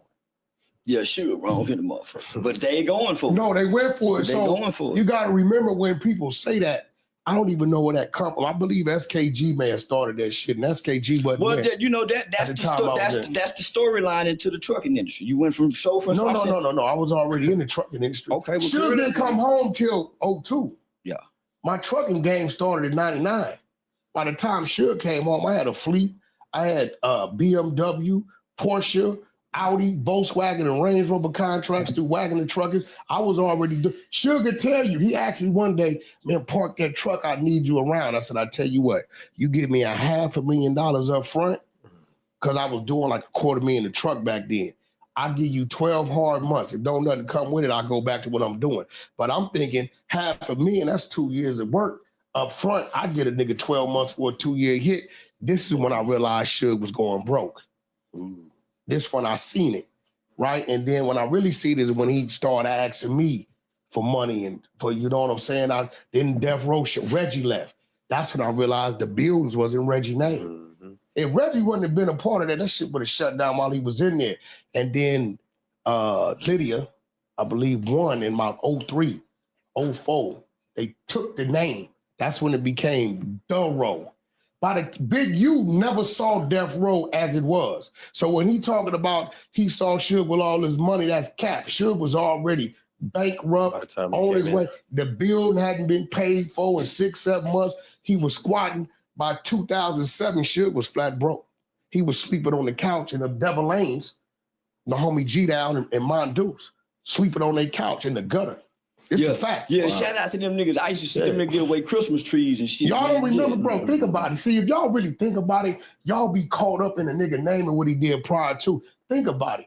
What type of music mogul is catching a case for beating a prostitute on the Las Vegas Strip? If y'all think about it, that ain't no motherfucker who up. Right. Yeah. You get what I'm saying? So I bro. When Suge went to jail, what kind of car he was driving? A pickup truck. Niggas is so caught up in what it used to be, they blinded what's right in front of them. I'm going to ask you a question that you should have been trolling, but you never thought about. Why is Suge really in the penitentiary right now? For killing what's up, Bobby Louis brother, wasn't it? No, it wasn't Bobby Louis brother. He ran over niggas. Car. But this real reason was he was scared to fight Bone. Bone wanted to fade. He fired on him through the window. Bang, bam, get out, nigga, get out. Instead of Suge, what'd he do? Threw the truck in reverse, threw it in drive, threw Bone off, bagged over him, ran over his leg, and then tried to make a run for it. See, this is the world don't want to see it for what it. Suge Knight got 28 years and killed his homie because he was scared to squabble Bone. Think about what I'm telling you. All Bone wanted was a squabble. Wasn't no gun there. Bone had a walkie-talkie. All he wanted was a squabble. Why? Because you just went to Bone's place of business when they was filming Straight Outta Compton and called him a bitch and a hoe and told him he was only acting this way because the police was there. So Bone left the east side, went to the west side, called him and took off on him through the window and said, get out, let's get out. So if Suge would have put it in park, opened the door and squabbled, Terry Carter still be alive? He would have never caught the murder in the pickup truck. Now we've seen towards the end of Suge's career, right? There was some moments that he had where he ended up getting into a lot of situations, a lot of fights. Well, niggas bagged up from me. Yeah. The homies got away from me. I told him straight up, I said, look, because this is what he'd do. You are calling me like, y'all need to get that meeting with that dude, right? And what he'd do, he'd be like, yeah, y'all, we're going to meet him tomorrow. Meet me in Hollywood, 6 o'clock, 7 o'clock. You meet him over there at 7 o'clock. He go to driving around next year, 9, 10 o'clock. Oh, we gonna meet him over here. So he telling everybody he gonna do these meetings just to get a crowd with him, and we figured it out. So I said, nigga, ain't no more evening night meetings. And nigga gotta be between 12 and 5. We look up, it's 2 o'clock in the morning. We at a club, this nigga that went through the back door, he gone. So once we figured it out, everybody bagged up from it. And everybody bagged up from him, wasn't nobody no longer around him. That's when you saw the barber knock him out. Yeah. Greg the barber. So those situations continuously happen for him, right? But there were situations with you that are on the internet. They're saying that Big U, Tiny Draws caught you lacking. And you know what's crazy? Everywhere they say something happened with me is 9,000 cameras and they ain't never got it. Nigga, if Wack walking through the door with Game, Blueface, we coming through rolling loud. You know, what all the cameras doing? Yeah, facts recorded. They on, right? Now, this is the crazy part about this shit. Rick Rock spoke on the No Jumper segment because he was acting security for Game that night. Hey, bro, if I catch a nosebleed, I fart, I slip and fall on accident. Niggas got that on camera. So this when I realized the hate was real. You got a nigga that swing at a nigga, right? He don't connect. We moving because we late. But by the time I took like 2 steps after the swung, it dawned on me, like, this nigga just swinging me. Really just did So when I turned, the nigga took off running. This when I know the hate is real. He runs. Nobody ever says, oh, you let Wack swing on this nigga and run. What they gonna say? I'm a bitch ass nigga. They trying to sneak. Right? He swings and runs. So when I run to the direction, all the Samoan security, I'm like, bro, watch out. I know he back there. I said the nigga swung. He tried to, I mean, when you dope feed a nigga, try to dope feed a nigga like you trying to knock him out. Said the nigga tried to knock me out. Get you. Yeah. So I see his homie.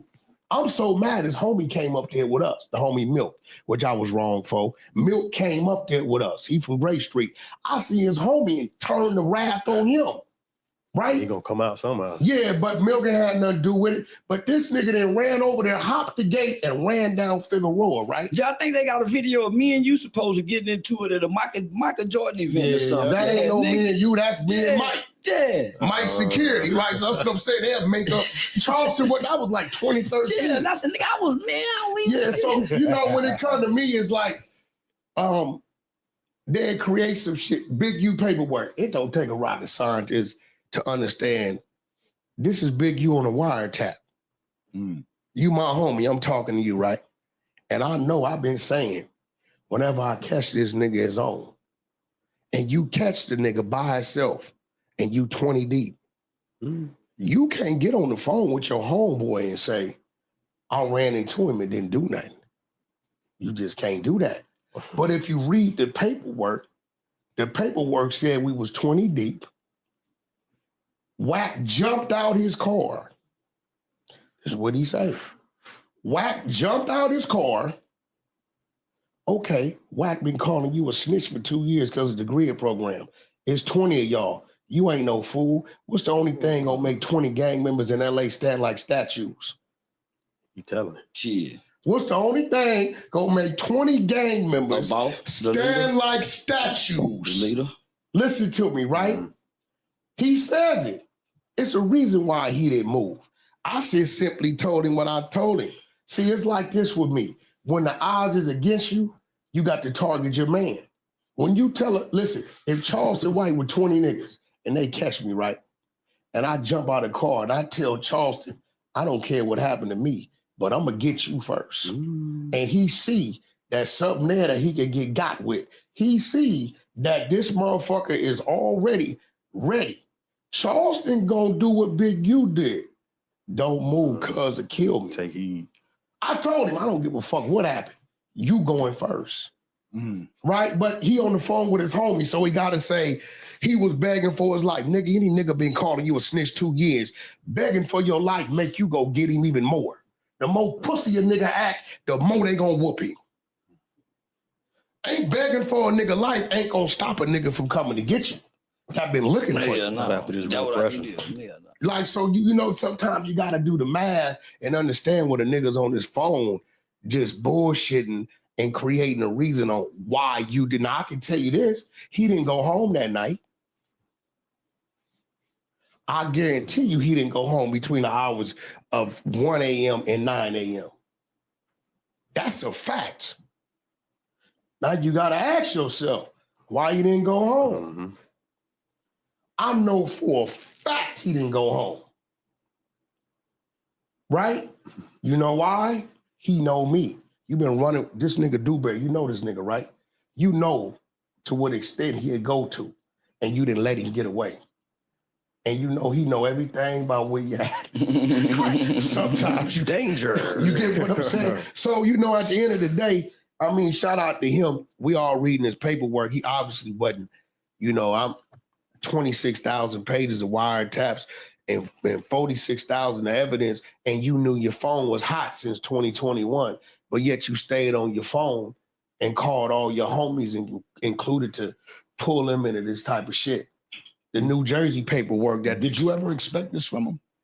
I never knew this side of him. So you knew him for a long time. You know, but you got to remember he came out of prison. So our thing was to build him into the rap game and the real estate game. This shit that I'm reading from talking to his homies from back then, when I backed away from him and doors started closing on him over there, he went back to his old ways of what he did in the 80s and the early 90s. Like right. Dirty, I see you. Appreciate you supporting the station, Dirty. Like to be I always come through for it, nigga. Shout out to Entertainment Dirty, mobile type entryway for artists for the West Coast and further on. So yeah. But he got, listen, when I went and did the deal with Cash Money for the Cash Money West thing, and I signed Blueface, Schoolyard is an enemy of 6-0. And when he called me talking about, damn, I got artists over here, but you signed my enemies. I said, hey, nigga, did you forget when you came home, we helped you? When the fuck you become the dictator of our business and how we do our business? You came home and beat your son half to death, and the power rules had to build. See, I know everything. We had to come get you out. When your house went into foreclosure, nigga, we had to save you. How the fuck you gonna tell me, nigga, who I'm signing or not? That's part of your problem, is you didn't want to sign nobody unless they was from your neighborhood. Now, if I was like that, saying if you ain't a power rule, I ain't gonna sign you, it's a whole lot of business I would have missed out on. So at that point, I said, look, bro, this is what we gonna do. We gonna bag up, because Suge had already been on me. Suge had already said, fuck Big U. Man, fuck that nigga. That was a mistake, me bringing that nigga around. Leave that nigga where he at. I was just being a brother to him. But once I seen that, and then people around him started talking to me when I ran into him, I started saying, whoever feed the people, lead the people. So if these niggas is running around you starving, I happen to pull up one day at a gas station. Damn, nigga, what's up? What you doing sitting here? Man, I'm waiting for the nigga Big U to pull up, man, and bring me some money for gas. What you mean bring some money for gas? Nigga, hold up, and I fill up his tank and go in my pocket and get a nigga a few hundred. My nigga, what you doing? Get up out of here. Guess what happens with that same individual when he hears something that he think I need to know? So it was 4-5 people around me, and 600 know this. When I tell 600 the shit I do, because 600 was around him after I kind of left. You're a real one. Got away from him. When I tell him the shit I know, he like, damn, Wack, you knew all. Yeah, because they telling me. That's what make the Fed so powerful. They gather information. They don't want ass. They don't want money. They want information to ask. So that's what make him so sharp, homie. Yeah. And he lie on your motherfucking ass too, just to rattle your case. Who? You, nigga. When? Yeah, you lying talking about I was fucking some preacher taking church house, nigga. You talking about the preacher of Dallas? that nigga Bishop Eli be on Real Life Street. Boy, that nigga mad. The motherfuckers you saying it. That nigga mad. That little short nigga mad. Look how he laughing now. Look. So wait, hold on, Charleston. I'm gonna make you tell the truth. So let's keep it real. I studied him. You know what he don't do it that bad no more. When he started talking real fast, if you could slip the questions in there, he answered wrong without realizing he answered it. So I got the nigga going on Clubhouse. He talking real fast. So I say, yeah, you still go to that church? They told me to start going to this church, right? He said, yeah, nigga. But woo. I said, yeah, you talk about the preaching that did all the time in the penitentiary? Yeah. Nigga did 30 years, nigga. So what, nigga? Woo. I said, yeah, y'all still fucking? And I hit him with it, and he didn't respond. And when he didn't respond, I left the app. And that's what it ended. Clubhouse, yeah, that nigga Bishop Eli, I heard that shit, man. I'm gonna get that nigga, man. Well, hold on. I didn't say it. Charleston never said it was a lie. I said, man, this bitch ass nigga throw this shit out I ain't wanna argue no more. Man, this bitch ass nigga, man. You brought your ass in my jungle fucking with me. Did you not? Yeah, I ain't know nothing about that shit. I ain't know nothing about Clubhouse. I let this nigga trick me and wire me up, and I want to your ass too. So they don't treat I ain't know this is playing field. And then he logged out. Man, so they can mute you, man. Hey, listen, let me tell you what I did to it. One day he up there talking crazy, right?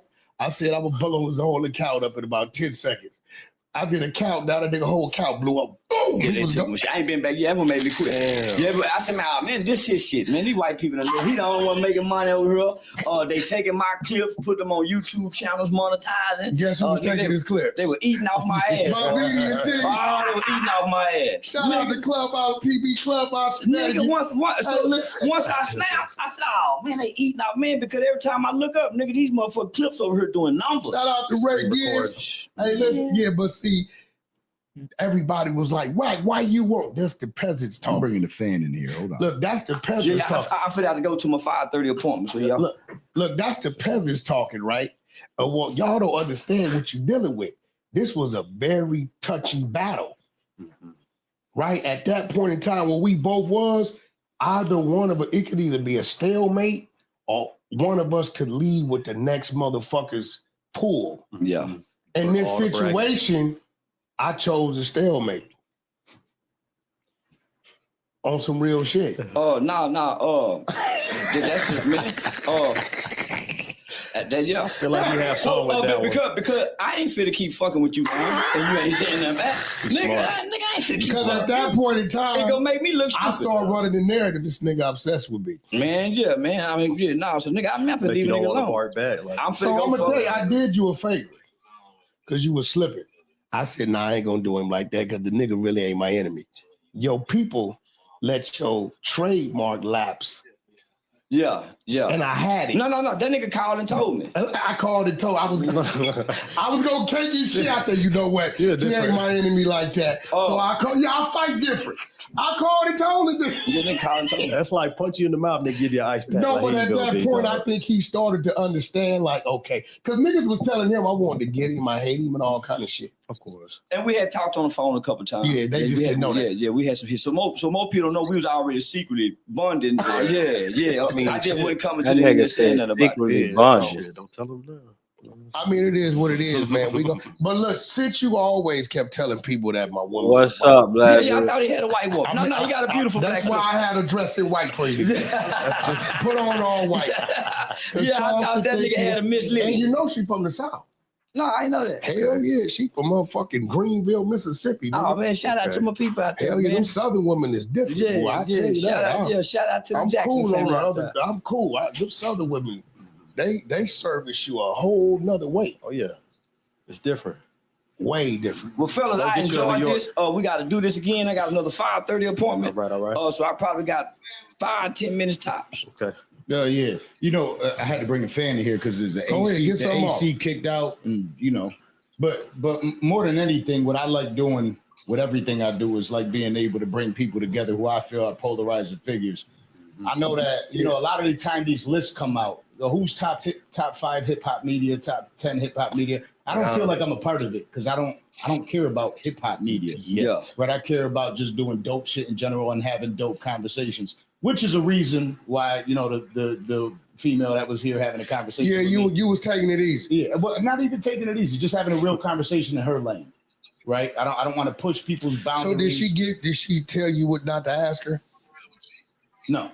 Oh, okay. Honestly, we were doing an interview with Rolly Romero, and we got a message, yo, she's around if you want to do the interview. So we were doing the interview when she came through. And that's the first time we actually did it. This one thing I appreciate y'all for. Between you and Nathan Ross, y'all been the two main platforms who anybody y'all think I've had opposition with, y'all tried to get us to come together and sit down and see if we can hash it out. Yeah. So yeah, I appreciate y'all for always trying to do that. Yeah, and that's what I was gonna ask. I'll start with you, Wack. You know, obviously there was a lot of differences on social media, on basically over the internet airwaves.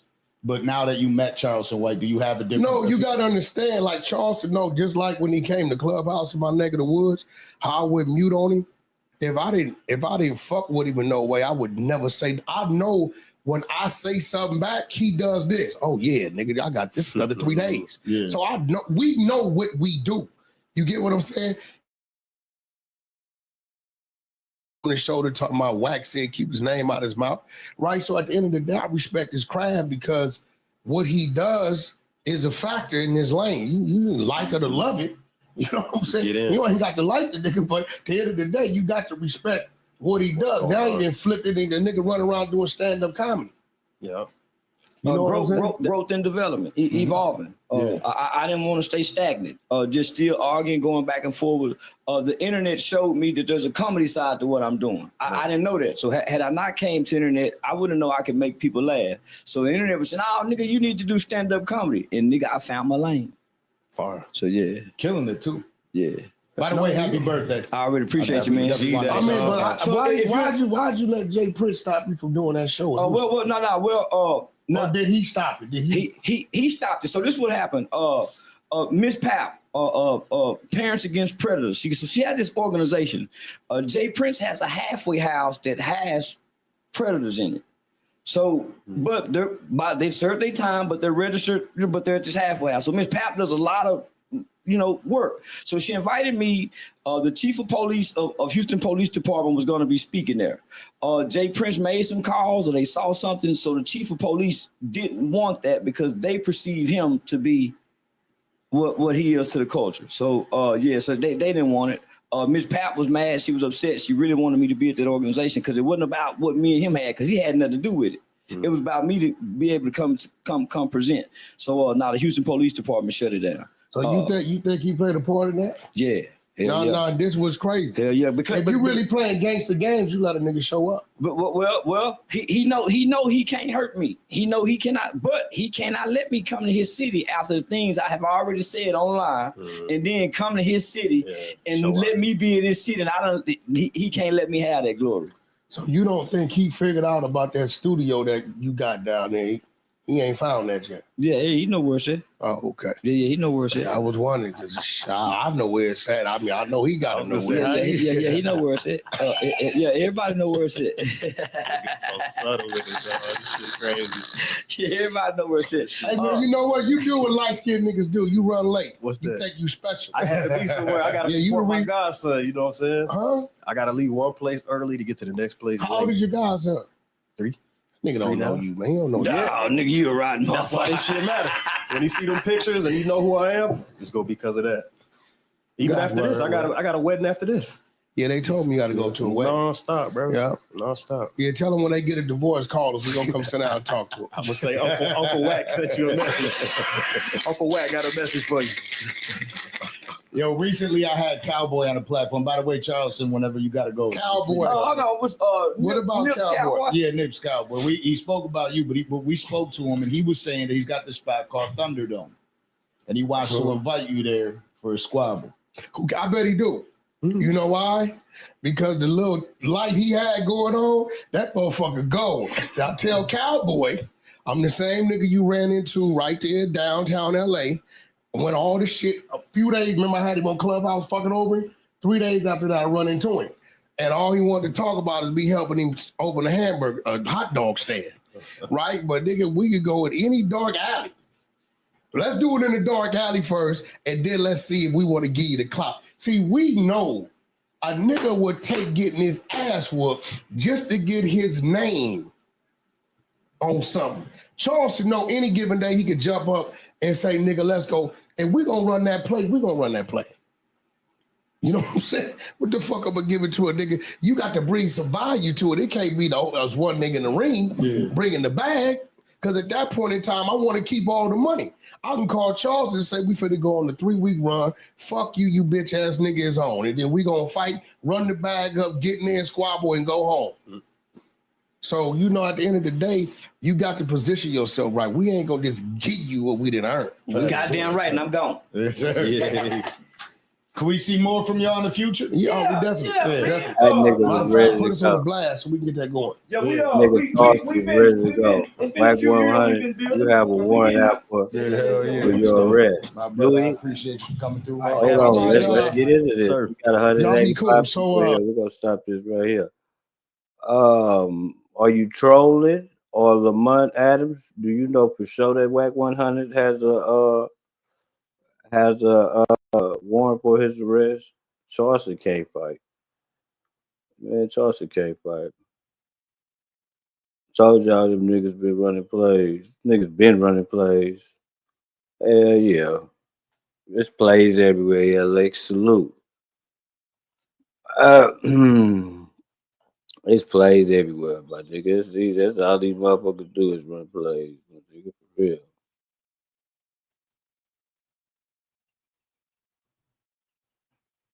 Fuck you got going on there. Lex, hit the link, motherfucker, real quick. Before I get up out this hoe. It's on the community wild, nigga.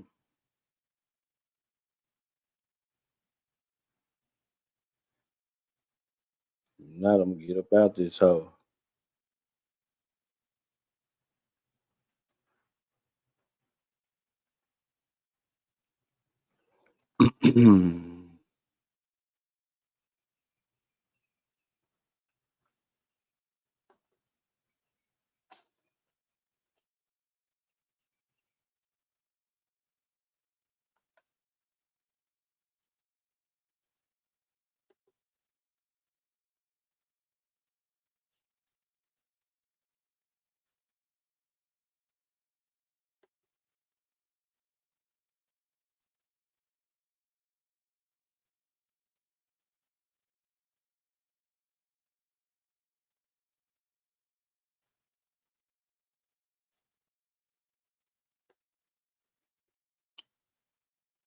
Man, y'all, I'm about to be out of here. Nigga LX bullshitting. You don't want to hit the link, man. I'm about to be out of here. Let me find us something to, to jam to shit real fast.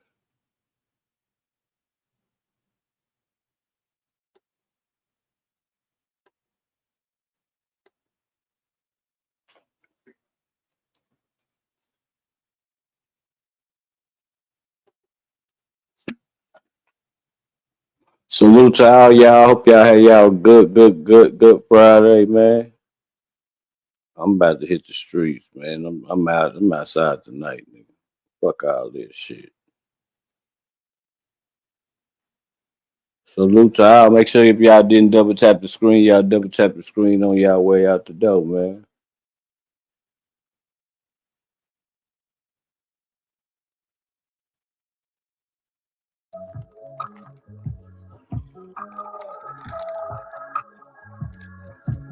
Yeah. I'm in the A right now, sipping Houston, Texas. Yeah. Let the chopper sing like Badu. Talking this shit, I'll buy you. Water on my wrist like a bayou. BBS diamonds on my side tooth.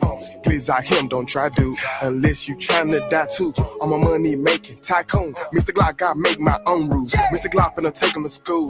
Bitch thought I was boo-boo the fool. Bitch, you know that I keep me some blues. Bitch, you know that I keep me a tool. I did blick in my oversized jacket. I like my bitches real pretty and ratchet. Classy and nasty, not too dramatic. And hustle just like me with a passion. 5 in the morning, I'm sipping on red. Niggas sneak this and I'm taking off head. They hating shit, it do not get to my head. Ain't ducking no options, just ducking the feds. Young nigga fly out the evil Knievel. Gang pulling up choppers sing like the Beatles. All of this ice gotta keep me a heater. Yellow diamonds on do this shit for my people. Let the chopper sing like Badu. Talking this shit, I'll buy you. Water on my wrist like a bayou. BBS diamonds on my side tooth. Please I him, don't try dude. Unless you tryna die too. I'm a money making tycoon. Mr. Glock, I make my own rules. Made a lot of M's all off Pro Tools. It's 1,000 ways to get this paper. Did you know I'm a motherfucking player? Did you know these niggas play haters? South Memphis trap still got flavors. Niggas 50 years old still trapping. Yeah, my money got longer, lasting. They love and hate me just like Dallas Cowboys. Name me name mouth like some Altoids. My little bitch, she bad, what about yours? The rest with the boat, take a bag for her. I'm smoking some shit with a bad odor. Feel a grab up with a dead body. Rep the 5, I'ma keep it solid. In the streets and the books, I got knowledge. Lil' bro got a cannon, he wildin' out. Go get the money, no time to pout. They going outside, they fouling out. Cut his throat, ain't gotta slime them out. Get back gang, ain't no crying about it. I hold it down like I'm supposed to. My diamonds and money, both blue. Got a stick in every room like a Roku. And my left wrist hitting like Goku. Let the chopper sing like Badu. Talking this shit, I'll buy you. Water on my wrist like a bayou. BBS diamonds on my side tooth. Please I him, don't try dude. Unless you tryna die too. I'm a money making tycoon. Mr. Glock, I make my own rules.